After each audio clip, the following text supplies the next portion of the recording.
우리에게 한 제단이 있는데 그 위에 있는 제물을 성막에서 섬기는 사람들은 먹을 권리가 없나니, 왜냐하면 그 짐승들의 피를 죄를 위하여 대제사장이 성소 안으로 가지고 들어가고 그것들의 몸들을 진영 밖으로 가져가 불사르기 때문이라. 그러므로 예수님께서도 자신의 피로 그 백성을 거룩하게 하시려고 성문 밖에서 고난을 당하셨느니라. 그러므로 우리도 그분의 치욕을 짊어지고 진영 밖에 계신 그분에게로 나아가자. 왜냐하면 여기에는 우리에게 계속하여 머무를 도시가 없고 오히려 장차 올 도시를 지금 찾고 있기 때문이라. 그러므로 우리가 그분으로 말미암아 항상 찬양의 희생 제사를 모든 것에서 하나님께 드려야만 하느니라. 이것이 그분의 이름을 부르고 감사를 드리는 입술들의 열매니라. 오직 선을 행함과 서로 나눠주기를 잊지 말라. 왜냐하면 이 같은 희생 제사들을 하나님께서 기뻐하시기 때문이라. 아멘. 16절에 마지막이 이렇게 되어 있습니다. 이 같은 희생 제사들을 하나님께서 기뻐하신다. 물론 히브리서는 그 앞에 분명히 그랬습니다. 하나님께 오는 자는 하나님이 분명히 살아 계신다는 것과 자신을 찾는 사람들에게 복 주시는다는 것을 꼭 믿어야 한다고 그랬습니다. 그건 사람으로 오신 예수님도 그렇게 하셨습니다. 그리고 십자가를 지기 위해서 예루살렘으로 떠나는 마지막 여행의 시작점이었던 이스라엘 가장 북쪽에 있는 높은 산 변화산 산에서 구름 가운데 하나님께서 새 제자들에게 들려주신 말씀도 그렇습니다. 내 사랑하는 아들이다. 내가 기뻐하는 아들이다. 너희는 이 아들의 말을 들으라 하여서 하나님께서 자신을 향해서 그 믿음을 가지고 기쁘게 감사하며 기도하는 사람, 그 대표가 예수님입니다. 그 예수님을 기뻐한다고 했습니다. 왜? 순종하니까. 믿음으로 순종하니까 기뻐한다고 했습니다. 히브리 그리스도인들이 이제 우리가 익히 알듯이 자기 동족들에게도 핍박을 받고 또 흩어져 사는 이방인들 가운데서도 핍박을 받아서 그냥 이방인 그리스도인들이 받는 핍박보다 더한 핍박을 받았습니다. 그리고 이분들은 원리적으로도 자신들이 예수 그리스도 안에서 이제 모든 것에 자유로워졌다는 것을 확신하며 자기들이 핍박받는 것이 예수 그리스도께서 십자가에서 당하신 그 핍박의 모습을 닮아간다고 하는 데서 위로도 받고 감사의 찬송을 하라고 격려를 받습니다. 여러분, 이게 그분들의 생각이었습니다. 왜 하나님께서 성령 하나님을 통하여서 사도 바울에게 이처럼 그 위로의 격려의 말씀과 원리를 설명하셨을까? 그들의 삶 자체가 예수님을 닮아간다는 것은 예수님이 33년 반의 삶을 끝내고 고향으로 가시는 것을 가장 기다리셨다고 했듯이 자신들의 육체적인 조상이요 영적인 조상이었던 아브라함과 이삭과 야곱과 같이 그들이 고백하였듯이 야곱이 애굽 땅에서 17년을 더 살다가 147살에 야훼께 불려갔는데 130살에 바로왕을 만나서 바로왕의 질문에 고백할 때 자기 조상들 아브라함과 이삭과 같이 그리고 자기도 순례자 나그네 떠돌이의 삶을 살고 있다고 고백했습니다. 그 고백이 이제 1세기의 그들의 영적이요 육체적인 후손들인 히브리 그리스도인들에게도 그대로 적용이 된다고 히브리에 쓴 사도 바울은 이야기했습니다. 나중에 특별히 그리스도인 히브리인들을 위해서 선포하라고 불리심을 받은 베드로도 그랬습니다. 베드로 1장 2장에 베드로전서에 우리가 나그네와 떠돌이다. 그러니 육체의 정욕을 없이 하고 멀리하는 것이 순례자의 삶에서 뚜렷하게 드러나는 모습이다. 육체 타락한 욕심에서 이겨내는 것. 이렇게 말함으로써 오늘 히브리서 13장에 이 편지를 받는 히브리 그리스도인들은 21세기를 사는 저희 이방인 그리스도인들과 함께 똑같은 위로를 받고 삶의 지침을 받습니다. 우리가 사람의 손으로 짓지 아니한 14절에 말하듯이 영원히 계속하여 머무를 도시가 여기는 없지만 오히려 장차 올 도시를 찾아가고 있는 목적이 있는 그러한 우리 나그네 삶에서 날마다 그 하늘의 도시를 향해 보고 살아갈 때에 그 사는 모습은 어떠해야 할까? 제가 제목을 그렇게 잡았습니다. 지금 이 자리에서 오늘 우리가 예배하는 이 자리에 예배당에 앉아서 예배하고 또 흩어져서 개인이, 부부가, 가족이 또 따로 살아나갈 때에도 오늘 주일뿐 아니라 나머지 6일도 순례자들로서 날마다 어떻게 살아가야만 할까? 그것이 히브리 그리스도인들에게 주신 요약의 말씀이요 생활의 지침이요 우리에게도 똑같이 적용됩니다.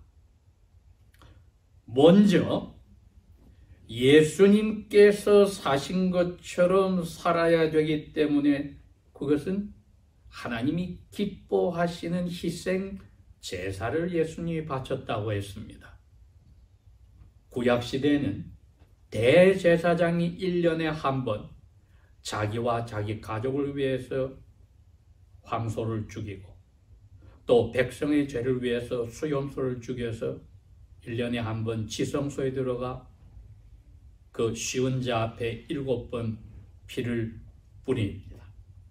그 다음에는 그 죽였던 짐승의 가죽과 살과 지방과 모든 오물들을 진영 밖으로 이스라엘이 캠프를 하던 그 밖으로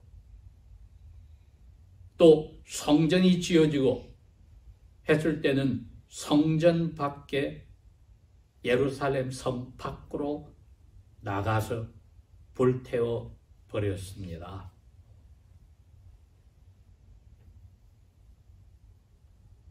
그게 구약시대에 하였던 하나님 앞에 자신들의 죄가 완전히 1년에 한 번씩 사라지는 가장 슬퍼하면서도 가장 거룩한 날이 바로 대속죄일이었습니다.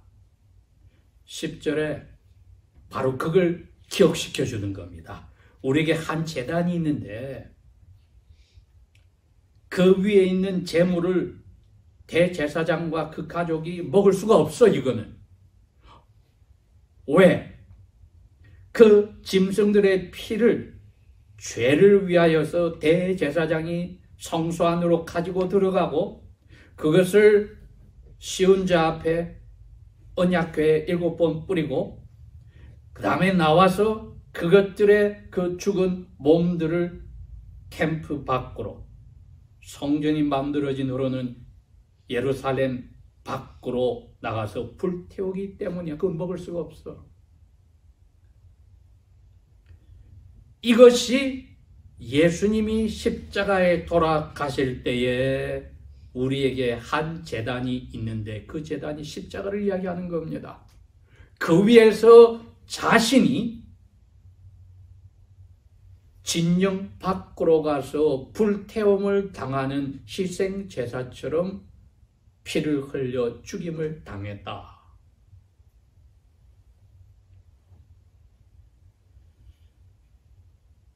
그것을 12절은 설명을 이렇게 했습니다. 이제 너희들은 알아라. 1년에 한 번 그 짐승을 진영 밖으로 데려가서 불태워 쓰레기 소각장에 없애버렸지. 그게 바로 예수님께서 자신의 피로 십자가라는 제단에서 흘렸고 그 몸을 백성의 죄를 깨끗하게 거룩하게 하려고 예루살렘 밖에서 겟세마네 동산에서 고난을 골고다 골짜기에서 고난을 당하셨느니라. 예수님은 자신이 대제사장으로 자기 몸으로 희생제사를 이렇게 했으니 너희들이 이제 희생제사 구약시대 그것은 너희 히브리 그리스도인들에게 끝났다.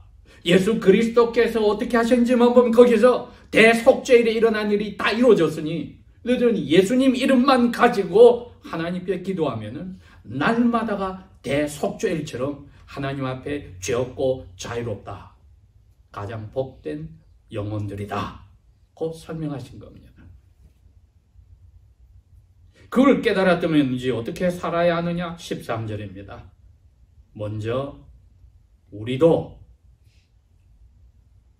예수님이 그 희생 제사를 지내려고 십자가를 지고 밖으로 나가서 죽임을 당한 염소와 황소 그 가족과 옹과 옹물처럼 불태움을 당하기 위해서 간 것처럼 우리도 그분의 치욕, 손가락질 받고 배반당하고 멸시당하고 두드려 맞고 침뱉음을 받았던 그 치욕, 이건 상징이 아닙니다, 여러분. 우리의 삶에 이 세상의 불신자들에게 혹은 불신 가족에게, 불신 형제자매와 친구들에게, 친척들에게, 직장 동료나 학교에서나 지역사회에서나 이웃에게서 이 일을 당해본 적이 있습니까? 그런데 바울은 히브리 그리스도인들에게 이렇게 이야기합니다. 우리도 예수님이 당했던 그 치욕을 우리가 날마다 고치라고 한 그 등에 십자가에 짊어지고 그분이 죽임을 당해서 불태웠던 쓰레기 소각장 진영 밖에 계신 그분에게로 나아가자. 여러분, 이게 우리의 날마다 삶의 정석, 패런, 전형적인 모습입니다. 치욕을 피해보려는 자체가 부부사이에서, 가족사이에서, 그리고 일가 친척 가운데서, 교회 멤버 사이에서 싸우는 겁니다. 내가 그걸 못 참았어. 그런데 여기는 치욕을 즐겁게 짊어지고 예수님이 그 십자가에서 그렇게 하셨던 그 캠프 밖으로 쇳덩어리라 캠프 안에 있을 수 없게 밖에 나가서 불태웠는데 그 불태운 사람은 거기서 또 깨끗하게 씻고 옷을 갈아입고 밤까지 더럽다, 깨끗하지 못하다는 낙인이 찍힙니다.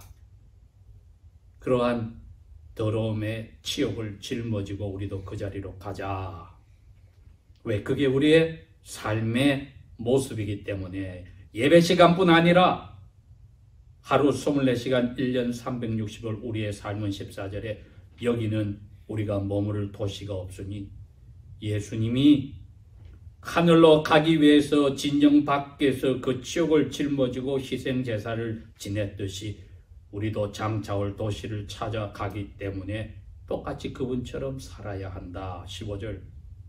그러므로 우리가 그분으로 말미암아, 즉 예수님 덕분에, 예수님은 피땀을 흘리시며 골고다 언덕을 올라가셨지만 치욕을 짊어지셨지만 우리는 그 치욕을 짊어질 때에 그분의 고뇌와 고통과 부르짖음이 우리에게는 찬양의 희생 제사를 모든 것에서 하나님께 드려야만 하느니라. 이건 의무입니다. 지옥을 지는 것이 첫째 삶의 모습이면 삶의 두 번째 모습은 모든 것에서 하나님께 희생 제사인 감사의 찬양의 제사를 지내야 한다. 구약시대 이미 제사장들은 아침 저녁으로 성전에서 하나님께 제사를 지낼 때 명령을 받았습니다. 서서 역대상 23장 5절이나 역대하 15장 13절에 서서 찬양과 감사를 하나님께 바쳐야만 한다. 이것이 신약시대의 왕같은 제사장인 저희들에게도 똑같이 적용합니다. 이제 이유가 드러난 겁니다. 예수님께서 우리 대신에 죄값을 치렀으니 이제 남은 것은 예수님의 이름으로 모든 일에서 우리가 원하고 즐겁고 좋아하는 것에가 아니라 모든 것에서 마치 사도 바울이 신라와 함께 빌립보 도시에서 까닭없이 붙잡혀서 감옥에 들어가서 한밤중에 손과 발에 착고를 차여고 사슬을 차여서 앉아 있으면서 한 것 무엇이었습니까? 한밤중에 찬양을 하였다. 그것을 경험한 선교사님이 쓴 책 이름도 그렇습니다. From Prison to Praise. 감옥에서 찬양으로. 그렇게 하여 빌립보 교회가 부흥이 되었습니다. 그러다가 선교 생활 중에 다시금 로마의 감옥에 갇혔을 때에 그 바울의 감옥에 갇힘을 안타까워하는 빌립보 교인들에게 바울이 다시 기억을 시켜줍니다. 내가 너희 가운데서 어떻게 억울하게 감옥에 들어가서 찬송을 했더니 어떻게 됐지? 감옥터가 움직이고 지진이 나서 모든 죄수들의 손발에 있던 사슬이 풀어지고 그 간소장부터 시작해서 하나님의 백성이 되지 않았니? 바로 그거야. 빌립보 4장 6절에 뭐라고 했습니까? 모든 일에 기도할 때 감사함으로. 이게 순례자들이 예수 그리스도에 당한 치욕을 우리가 당할 때에 고통당하는 만큼 이게 주님의 모습을 닮아가는 길을 열어주셔서 감사합니다가 되면은 어찌 서로 사랑하고 위하는 형제 자매 사이에 다툼이나 시기 질투나 미워하거나 꼴보기 싫어하는 일들은 상상할 수 없겠지?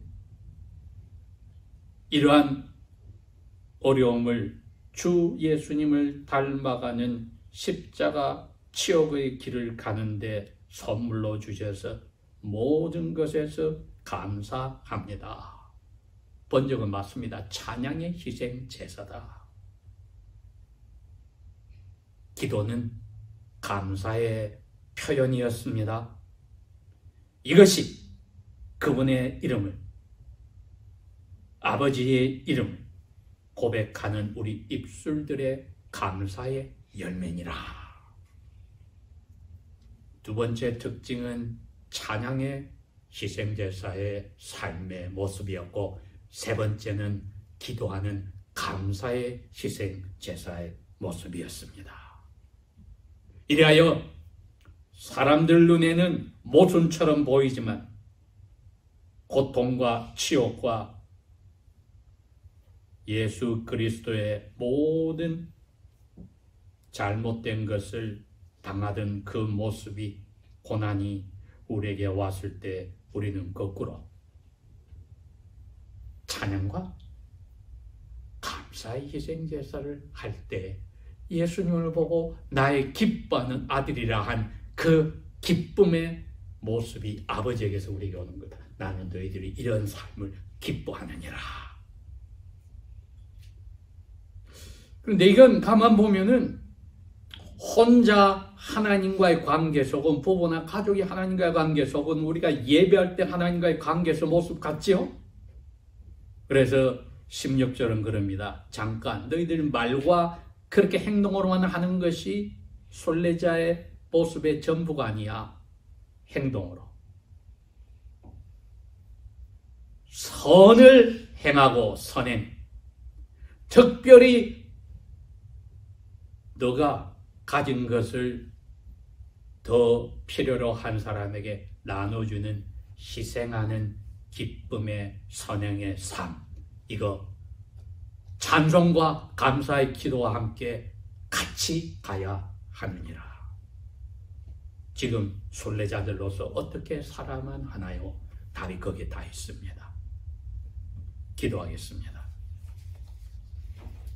아버지 하나님, 주신 은혜가 큽니다. 예수님 덕분에, 예수님 이름 때문에 저희들이 당한 모든 치욕이나 부끄러움이나 멸시당함도 더 이상 저희들의 마음속에 복수하고 대들고 대등하게 하려는 모든 것이 빠져나가고 아버지 기뻐하는 찬송과 감사와 그들을 위하여 기도하고 복을 비는 선행의 자리로 물질까지 마음까지 아버지 앞에 순례자의 삶으로 살게 하소서. 성령께서 충만하여 허락하실 줄 믿고 예수님 이름으로 감사 기도합니다. 아멘.